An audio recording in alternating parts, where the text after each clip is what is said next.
All right, guys, welcome back. This is Kevin from Skate Yogi, and we're going to continue our lesson on how to stop. Today, we're going to be doing a few different techniques. So last time we covered stepping and jumping off the board, and then we also did the foot brake. Today, we're going to be doing kind of the tail skid that you might see a lot, and then also power slides. So these are a little bit more like intermediate level. But I wanted to cover this in a how to stop just to show you all the different ways. And then when I was thinking about this lesson, one thing that occurred to me is that it would probably be a good idea to show you the drill we do sometimes in here to show how to fall. Because sometimes if you're stopping and you can't land on your feet, you're going to have to fall. It's inevitable on a skateboard. We all fall. And if you're kind of prepared for it and you could even practice ahead of time, it could help you, be the difference between just getting a couple of bruises or something more serious. So let's go through that first. This is a fun one, especially if you're indoors. I think it'll be even easier to do this. So let me put you guys back here. All right, cool. You're on the tripod, so I think you can see. Oh, how come it's not focused? There we go. It's focused.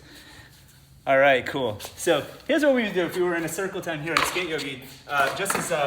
Sometimes I do this as an icebreaker, especially in adult classes, because I know adults are very, hesitant to kind of loosen up and fall. And the paradox is on a skateboard, you need to be loose and kind of go with the flow a little bit. And sometimes when you fight what's happening, you can make it worse. So you kind of have to go with it. So we do this as an icebreaker just for the social situation, but also as a way to kind of get, almost to break the ice with your skateboard. So what we're going to be doing is you start off on your board here, and just kind of like, if you're ever in a situation where you feel like it's getting a little bit dangerous, or you're going fast, or things might not turn out the way that you were hoping, the first reaction you can kind of get is to get lower on your board. So you're going to bend your knees. So you're not leaning forward like this. You're really doing it with your knees to get low.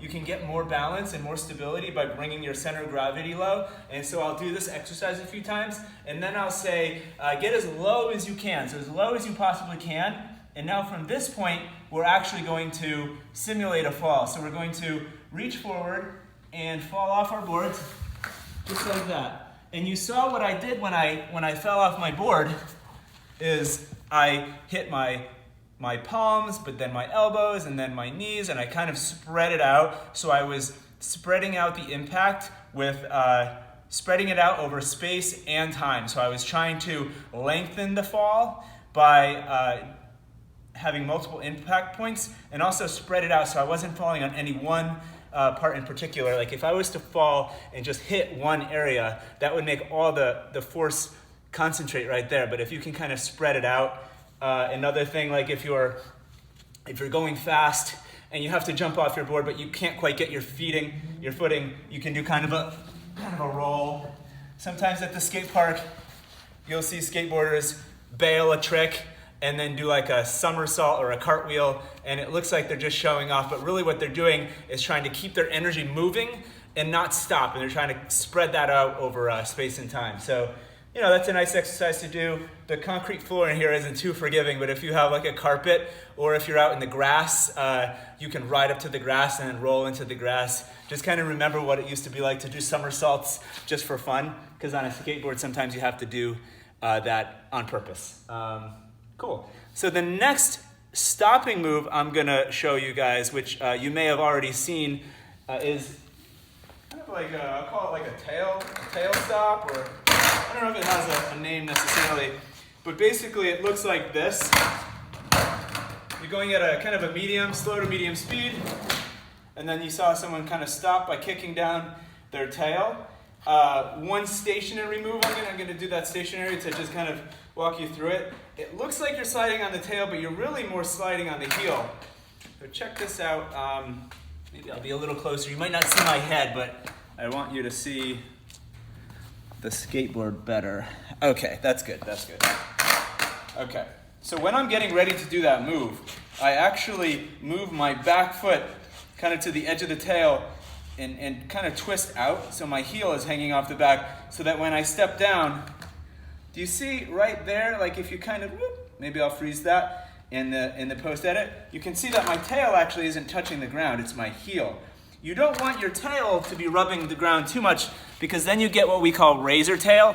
I don't really have it on this board yet, but sometimes when you skate a lot and you wear down your tail, it starts to thin out the back. And so then when you're kicking down and popping, instead of it being a solid piece of wood, it's like a little sliver, so you don't really get that nice pop. So you really want to kind of sacrifice your sneakers for the sake of your board. Usually the rubber is going to be a better thing to grab the ground anyways, besides the wood.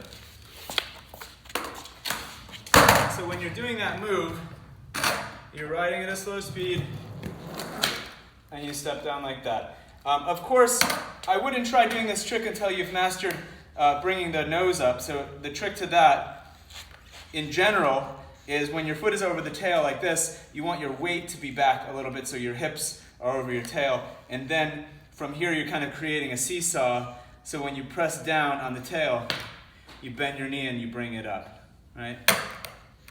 So maybe even before you start trying to do this rolling with the stop, you can just do this in place.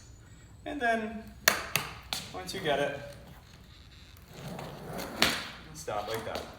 I don't do this trick a whole lot outside. I think you see this more like in the skate parks. It kind of looks cool, like when you roll up to the line, you don't want to do the foot brake because maybe it feels a little dorky or slow. Like this move can be a little more quick and dramatic, so it's kind of fun in that sense. One time I definitely know that I always do it is right as I enter the door at Skate Yogi, so I kind of do it and turn a little bit. So if you were the door, it looks like this. Pick it up. You even heard a little squeak there, which is actually the next trick I'm going to show you. So that's a nice little segue. So that was the tail stop. The next way that you can stop on a board is called a power slide.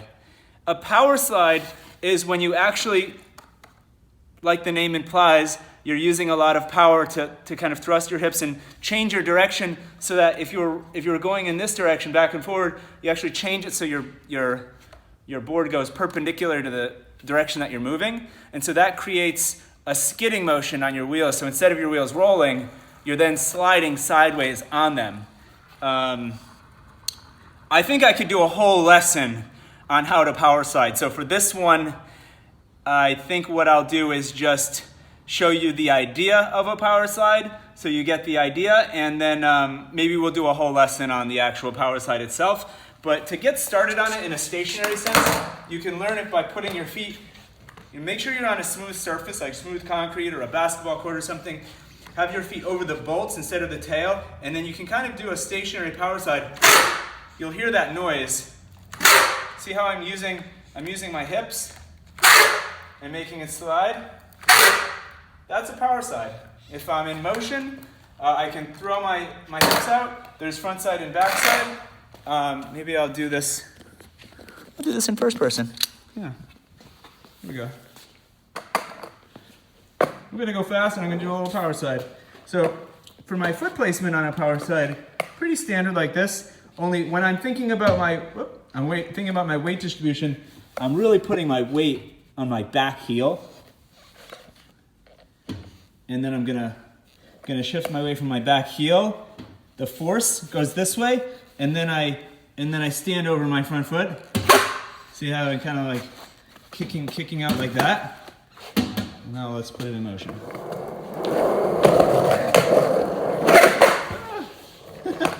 That's hard to do holding the camera. Hold on. Let me try that again.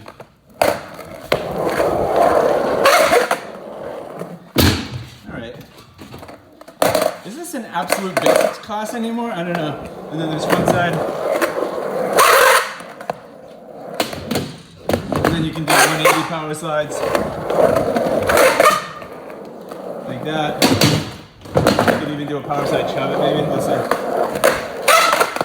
Oh, there's a lot of different moves. Oh, here's switch dance. I don't know, that lesson went from being an intro class to kind of more more intermediate level tricks, but I hope you guys enjoyed seeing the other ways that we stop. I should mention that power slides, besides being like a cool trick to do, it's also very functional when you're going down hills or going like really fast. It's really a second way to control your board, or another way of even turning, in fact, besides kick turns and carves. If you're going so fast around a corner, you can even like skid a little bit. You see it sometimes in videos when people are going really fast and they're avoiding things. So it definitely is one more way to control your skateboard at a more like intermediate or advanced level. But in the beginning, it kind of just like a fun trick, another thing to do. It's fun to hear that reverberation under your board.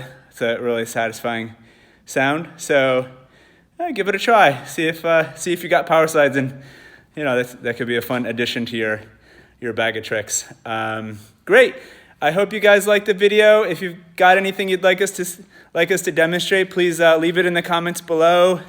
Click like if you enjoyed it, and please subscribe to stay tuned. I hope you guys have a great day. All right, take care. Bye.